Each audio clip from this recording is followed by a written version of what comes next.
नमस्ते। आज का टॉपिक है rather than buying pricey stock जो 300 400 500 का है या 1000 का है या 2000 का है। I am interested in buying cheap stock जो 10 रुपए 5 रुपए 8 रुपए 12 रुपए 20 रुपए पे है। ठीक है। मतलब अगर मैंने 10 रुपए या 5 रुपए या 12 रुपए 13 रुपए छोटा स्टॉक खरीदा जो सस्ता है, ज्यादा पैसे मेरे नहीं जाएंगे and I can't loose much. ठीक है, आई एम सेफ। तो एक थिंकिंग है, आज उस पर डिस्कस करेंगे, बात करेंगे कि क्या ये सही है, क्या ये सही नहीं है। क्या अगर मैं चीप स्टॉक लेता हूँ जो 10 रुपए 12 रुपए का है, तो मेरे जीरो होने के चांसेस कम है या लॉस होने के चांसेस कम है। लेकिन अगर मैं 500 रुपए वाला लेता हूँ तो मेरे लॉस होने के चांसेस ज्यादा है। तो क्या ये करेक्ट है? ठीक है। तो आज हम ये डिस्कस करेंगे। ठीक है, तो अभी आप मुझे ये बताओ कि 10 into 0 क्या होता है? आपको पता है ना 10 into 0 क्या होता है? 20 into 0 क्या होता है? 100 into 0 क्या होता है? 1000 into 0 क्या होता है? 2000 into 0 क्या होता है? भाई, कोई भी स्टॉक कितने का भी लिया हो, अगर उसमें जीरो का मल्टीप्लाई करोगे तो जीरो ही आएगा। इसका मतलब यह है कि डजेंट मैटर कि आपने कितने पे लिया है। अगर कंपनी बैंकरप्ट हो गई, कंपनी का रेवेन्यू खत्म हो गया, कंपनी लिक्विडेट हो गई, तो आपको हो सकता है कि जीरो ही मिले उसमें। तो इससे कोई फर्क नहीं पड़ेगा कि आपने 10 रुपए में खरीदा है या 20 में खरीदा है या 50 में खरीदा है या 5,000 में खरीदा है। ऐसा कोई लो की गारंटी नहीं है कि 10 रुपए का लिया है तो इससे कम जाएगा नहीं, 500 का लिया है तो 50 हो जाएगा वो। ठीक है। तो ये थिंकिंग बेसिकली आती कैसी है कि अगर मैंने 5 रुपए का स्टॉक लिया है तो 50 रुपए होने की चांसेस तो बहुत ज्यादा है उसके, लेकिन उसके लेट से 2.5 रुपए होने के चांसेस कम है।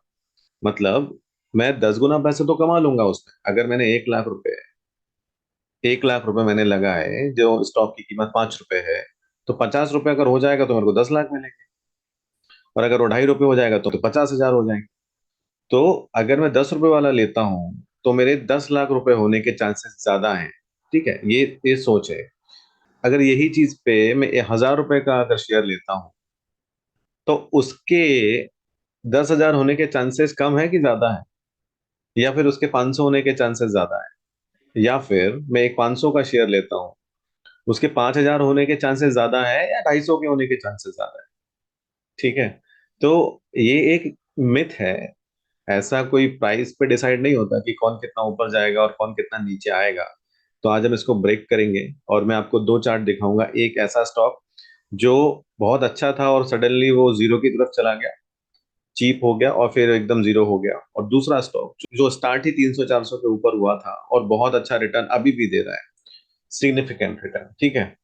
अब वो किस चीज पे डिपेंड करता है, ऐसा क्यों हुआ, वो हम बाद में डिस्कस करेंगे। एक वीडियो में हम सब डिस्कस नहीं कर सकते। ठीक है। तो let me share my screen. मैं आपको दिखाता हूँ व्हाइट बोर्ड पे। ठीक है, चलिए एक स्टॉक है उसको डिस्कस करते हैं, विच इज गीतांजलि जेम्स। आप लोगों ने शायद सुना होगा। ठीक है, गीतांजलि जेम्स। ठीक है। तो उसका जो जो एक मेरी ड्राइंग पे माइंड मत करना again, right? It is not really great. Let us plot a rough chart of it, एक जनरल आइडिया जिससे आपको लग जाए जैसे गया something like this. Okay, exact replica तो नहीं है ये, इस ऐसा कुछ गया है। ठीक है। तो ऐसा हुआ है। अभी ये जो हाई इसने बनाया था अप्रोक्सीमेटली ये 600 रुपए का है। ये आप 400 मान लो, ये आप 200 के आसपास मान लो। ठीक। ठीक है। ये लगभग 100 से 150 का रेंज रहेगा।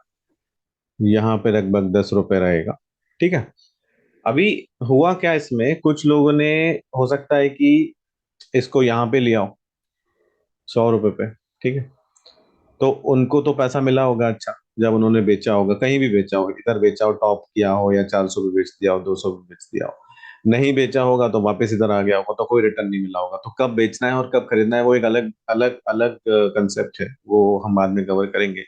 तो अभी बेसिक कंसेप्ट इज दैट कि व्हाई शुड आई बाय, और rather should I buy cheap stock और एक्सपेंसिव वन। ठीक है। तो अगर ये 100 रुपये में खरीदा है तो उसको रिटर्न मिला होगा over a period of time. ये ईयर्स में है कुछ। ठीक है, ये एक ईयर्स में टाइम फ्रेम है। लेकिन उसके बाद कंपनी की हालत ठीक नहीं थी और वो एकदम से यहाँ पे स्टॉक गिर गया। आप रिसर्च करना कि क्या हुआ था गीतांजलि जेम के साथ में, ठीक है। फिर ये 100 रुपए पे आ गया, उसके बाद फिर और गिरने लगा। अब कुछ लोगों ने, हो सकता है कि 100 रुपए पे खरीदा हो, और फिर उसके बाद कुछ लोगों ने 10 रुपए पे भी यहाँ पे खरीद लिया हो, तो यहाँ पे भी लोगों ने बाय किया हो, यहाँ पे भी बाय किया हो। अब अज्यूमिंग कि लोगों ने 100 पे बाय किया था, उन्होंने कहा तो 600 पे गया था स्टॉक, करेक्ट, तो ये वापस दोबारा उन्होंने क्या सोचा, ये ऐसा ऐसा ऐसा ऐसा जाएगा, कहीं कहीं तो जाएगा 600 पे, करेक्ट। जिन्होंने 10 रुपए में खरीदा था वो भी ये सोच रहे होंगे कि अब हो गया बहुत इसका, ये भी कम से कम ऐसा ऐसा ऐसा 100 200 कुछ तो ऐसा ऐसा ऐसा ऐसा ऊपर जाएगा, करेक्ट।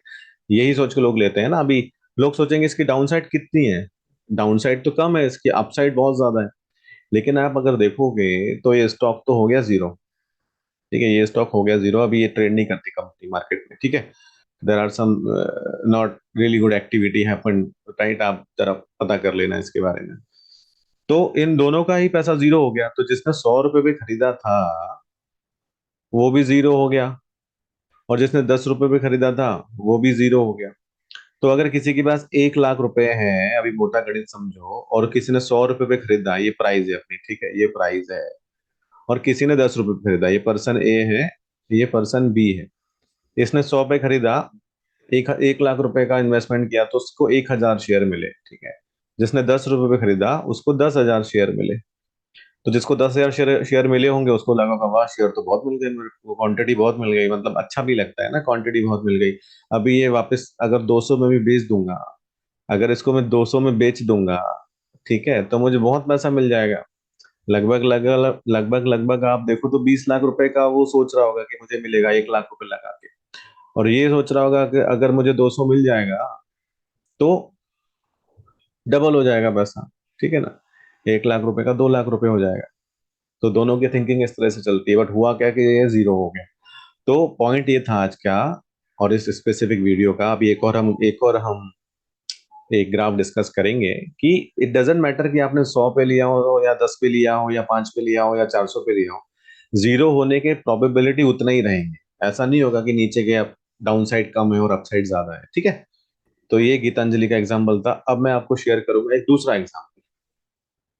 हमारा जो दूसरा एग्जाम्पल है वो है अवेन्यू सुपरमार्केट, ठीक है, AVENU, अवेन्यू सुपरमार्केट, ठीक है, जिसको आप डी मार्ट के नाम से भी जानते हैं, करेक्ट। काफी फेमस शेयर है, बहुत अच्छा इसने किया है। अभी उसका एक हम एक चार्ट प्लॉट करके देखते हैं, ठीक है। अभी ये अप्रोक्सीमेटली ये यहाँ से ऐसे शुरू हुआ लेट से, फिर ये ऊपर गया, फिर ये थोड़ा अप डाउन आते हैं, साइकिल तो ऐसा ही चलता है, ठीक है, हमेशा रुक रुक के ही ऊपर जाता है स्टॉक मार्केट, ठीक है, और कोई भी शेयर। तो लगभग लगभग ये अंदाज से मानिए 600 रुपए पे स्टार्ट हुआ था शेयर। फिर ये यहाँ पे मान के चलो 1500 के आसपास इसने पहले पहला टॉप बनाया, फिर नीचे गया, करेक्ट हुआ होगा जो भी है, 900 नंबर मान लो, ठीक है। फिर डबल टॉप किया होगा इसने यहाँ पे अगेन 1500 के आसपास, और फिर ये लोअर बॉटम फिर बनाया होगा इसने 1200 पे, ठीक है। उसके बाद ये फिर इसने हिट किया, तो this is a classical shape which we can discuss later also, what is double top or double bottom, higher top, lower bottom, all that thing, right, which is a part of technical analysis, and definitely not in the free videos। उसके अलग से videos रहेंगे which is only for premium subscriber, ठीक है। बहुत nominal charge होगा, बहुत nominal, it's not much, I will teach many things, not of course everything will not be free, ठीक है। यहाँ पे आप अंदाज से इसका रेट होगा 4,800, 4,800 ही रेट है, ठीक है। उसके बाद आज का रेट कुछ 3,600 के आसपास चल रहा है। तो अभी अगर हम सोचें कि सेम थिंकिंग पे चले कि हमको चीप स्टॉक ही खरीदना है, तो ये तो हम कभी खरीदेंगे ही नहीं, ये वाला स्टॉक तो हम कभी खरीदेंगे ही नहीं 600 रुपए पे, क्योंकि हम सोचेंगे तो बहुत महंगा है, इसका 5 गुना होना 10 गुना होना तो बहुत डिफिकल्ट है, और इट इज नॉट पॉसिबल। उससे अच्छा तो मैं 10 रुपए वाला खरीद लूं। लेकिन मान के चलो भाई मेरे, अगर किसी पर्सन ए ने इसको 600 रुपए पे बाय किया होता और होल्ड किया होता, और तीन ऑप्शन पे थे, उसने 1500 में भी बेच सकता था, वो 900 में भी बेच सकता था, उसके बाद अच्छा लग चलता तो यहाँ बेच सकता था 3,000 पे, ठीक है। या फिर आज की रेट में जो स्टेबल हो चुका है वो 3,600 पे स्टेबल हो चुका है, ठीक है, थोड़ा चल रहा है। तो यहाँ पे जो उसका रिटर्न होता, लगभग लगभग 2.5 गुना रिटर्न मिलता है इसको। यहाँ पे 1.5 गुना रिटर्न मिलता, यहाँ पे 5 गुना रिटर्न मिलता, 5x, ठीक है, ये रिटर्न है। और यहाँ पे उसको 6x, 6 गुना रिटर्न मिलता। तो और ये बहुत शॉर्ट पीरियड है, ये कोई बहुत ज्यादा नहीं है। आप इसको वेबसाइट्स पे सर्च करो कि what is the time frame, तो this is in some years, right, it is not much. तो आपको बहुत थोड़े 2-3 साल में अगर इतना ज्यादा रिटर्न मिल रहा है, तो वी शुड ऑलवेज थिंक कि स्टॉक 10 रुपए वाला ही हमेशा अच्छा नहीं होता, 600 वाला स्टॉक भी अच्छा होता है, राइट, क्योंकि इस तरह के जम्स मिलते हैं। अभी इसने ऐसा क्यों किया, वो एक डिफरेंट स्टोरी है। कंपनी अच्छी है, उसकी रिटेल आउटलेट है, वो अपना खुद का आउटलेट खरीदती है। एक्सपेंशन कितना हो रहा है, इंडिया में कितनी जगह एक्सपेंशन हो चुका है, आज की तारीख में कितने स्टोर्स हैं, फ्यूचर में कितने स्टोर बनने वाले हैं, कंपनी की balance sheet, income statement, cash flow का क्या स्टेटस है, कंपनी क्यों ग्रो करेगी फ्यूचर में, और आज का प्राइस जस्टिफाइड है कि नहीं, वो एक अलग टाइप की रिसर्च है। Of course we will have a detail discussion, उसके ऊपर हम बहुत डिटेल में डिस्कस करेंगे, ठीक है। तो कोई स्टॉक ऊपर जाता है नीचे जाता है, वो किस प्राइस पे, इससे फर्क नहीं पड़ता। कंपनी क्या कर रही है, कंपनी की स्टेटस क्या है, कंपनी के प्लान्स क्या है, कंपनी की पॉलिसीज कैसी हैं, कंपनी की बैलेंस शीट क्या बोलती है, और बहुत कुछ है। मार्केट कैसा चल रहा है, इकोनॉमी कैसी चल रही है, ठीक है। रिसेशन तो नहीं है, या फिर बूम तो नहीं है, या फिर ऐसी कंपनी है जो रिसेशन में अच्छा कर सकती है, ऐसी कंपनी है जो बूम में खराब करेगी या अच्छा करेगी। ये बहुत सारे पैरामीटर्स हैं जो हमको देखना पड़ेंगे, ठीक है। ठीक है, तो कोई स्टॉक जब ऊपर जाता है तो ऊपर जाएगा, तो सडनली नीचे तो नहीं आ जाएगा, क्या वो ऊपर जाके स्टेबल हो जाएगा, या फिर स्पाइक मिला है बस स्पेकुलेशन की वजह से कि ऊपर चला गया, या फिर कोई स्टॉक नीचे चला गया है एकदम से, अभी वो ऊपर नहीं जाएगा बिकॉज ऑफ सम रीजन, ऐसा सोच है, या फिर वो ऊपर चला जाए वापस से क्योंकि अभी किसी ने उसको शॉर्ट कर दिया है, या फिर वो उसके ऊपर प्रेशर है सेलिंग का, but eventually company health is good and वो ऊपर जाएगा वापस से, ठीक है। तो ये सब हमको सोचना पड़ेगा बाइंग के पहले, कि हम लोग क्यों बाय कर रहे हैं और क्यों सेल कर रहे हैं। अभी जब भी हम स्टॉक बाय और सेल करेंगे, we are being a part of a company, हम एक ओनरशिप ले रहे हैं कंपनी के अंदर। तो हमको एक ओनर जैसी सोच भी रखनी चाहिए कि हम लोग कुछ खरीद रहे हैं, ठीक है, तो हम इतना जब पैसा डाल रहे हैं, तो हमारी सोच भी ऐसी होनी चाहिए कि हम प्रॉपर रिसर्च करें, क्योंकि बहुत हार्ड अर्न मनी है, अगर लॉस हो गया तो फिर उसको रिकवर करना बड़ा डिफिकल्ट है। 1 लाख रुपए में अगर मान लो 50% का लॉस हो गया, तो आपका 50,000 बचा। अभी 50,000 को आपको 1 लाख बनाने के लिए आपको 100% रिटर्न कमाना पड़ेगा। और जब आप ट्रेड करते हो ना, तो उस पर कमीशन भी लगता है बहुत सारा, और आप अगर ओवर ट्रेड करोगे, मल्टीपल टाइम्स बाय सेल करोगे, तो बचा हुआ 50,000 कमाने में हो सकता है आपका 10,000 रुपए का तो ब्रोकरेज ही चला जाए, तो आपको 60,000 कमाना पड़ेगा, विच इज 120%। 120% इतना आसानी से कोई नहीं कमाता, ठीक है। तो investment is not easy, it is not easy. जो जिन लोगों ने इन्वेस्टमेंट को इजी बना रखा है कि अभी बाय कर लो सेल कर लो, वो इतना इजी नहीं होता। There are things which you need to know and learn also. तो एक चीज और आपसे मैं शेयर करूंगा व्हाइट बोर्ड पे, और फिर हम वीडियो को क्लोज करें, ठीक है। तो कोई भी स्टॉक कंपनी का, कोई भी कंपनी है, लेट्स से ये कंपनी है XYZ, तो स्टॉक तीन ही उसकी पैटर्न बनेंगे, राइट, इधर it is at value, at value, या फिर वो ओवर वैल्यू,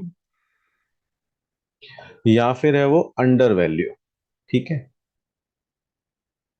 तीन ही पैटर्न बनेंगे कि स्टॉक ओवर वैल्यू है, अंडर वैल्यू है कि एट वैल्यू है, ठीक है। अब ये डिपेंड करता है कि कंपनी, मान लो ये हमारी कंपनी है, इसका जो हेल्थ है, अभी health of a company let's say is excellent, company की हेल्थ एक्सीलेंट है, और अगर स्टॉक अंडर वैल्यूड है, ठीक है, एक्सीलेंट है और अंडर वैल्यू है, तो this is really good buying opportunity, बहुत ही अच्छी अपॉर्चुनिटी है।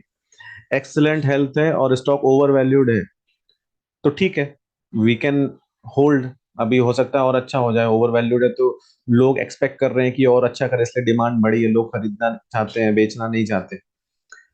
अगर एक्सेलेंट है और एट वैल्यू है, मतलब एट वैल्यू का मतलब होता है फेयर प्राइस है उसकी, यू समहाउ नो कि this is the fair price of the stock. अभी ये अलग ही है।